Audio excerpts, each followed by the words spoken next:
హస్తినాపురలోని అద్భుతమైన పురాతన రాజభవనం సింహాసనంపై ధృతరాష్ట్రుడు కూర్చుని ఉండగా ఇరువైపులా కౌరవులు పాండవులు నిలబడి ఉన్నారు. మంత్రులు పెద్దలు చూశారు. బంగారు అలంకరణలతో ఘనమైన సభామండపం, వైభవమైన వాతావరణం, మొముతో నిర్మించిన ఒక ప్రాచీన చెక్క ప్యాలెస్. పాండవులు అప్రమత్తంగా నిలబడి ఉన్నారు. వెనుక రహస్యంగా మంటలు రగులుతున్నాయి. రాత్రివేళ భయానకమైన వాతావరణం, నాటకీయ లైటింగ్. భారీ రాజసభలో స్వయంవర వేదిక. అర్చరులు, విల్లు పట్టుకుని ఉన్న రాజకుమారులు. వేషం వేసుకున్న అర్జునుడు భారీ విల్లు ఎత్తి బాణాన్ని త్రవ్వి గిరగిరా తిరిగే చేపకంటిగుండా దించుతున్నాడు.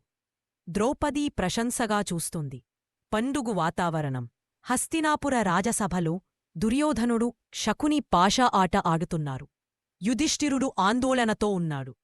పాండవులు టెన్షన్లో, ద్రౌపదీ బాధతో ఉంది. పెద్దలు ఆశ్చర్యపోతున్నారు.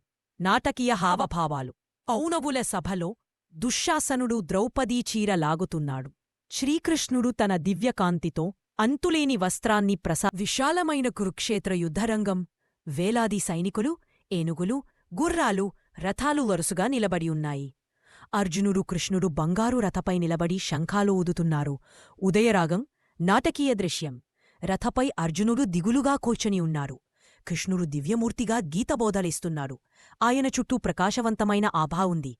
వెనుక యుద్ధరంగం. ఆధ్యాత్మిక వాతావరణం.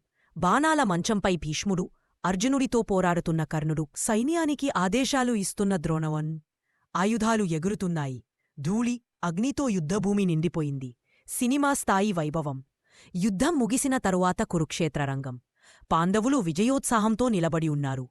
యుధిష్ఠిరు రాజుగా పట్టాభిషేకం అవుతున్నాడు. కృష్ణుడు ఆశీర్వదిస్తున్నాడు. హస్తినాపుర సింహాసనం బంగారంతో మెరిసిపోతుంది. ఆనందంగా సంబరాలు చేస్తున్నారు. యుధిష్ఠిరుడి పాలనలో ప్రశాంతమైన హస్తినాపురం. ప్రజలు సంతోషంగా ఉన్నారు.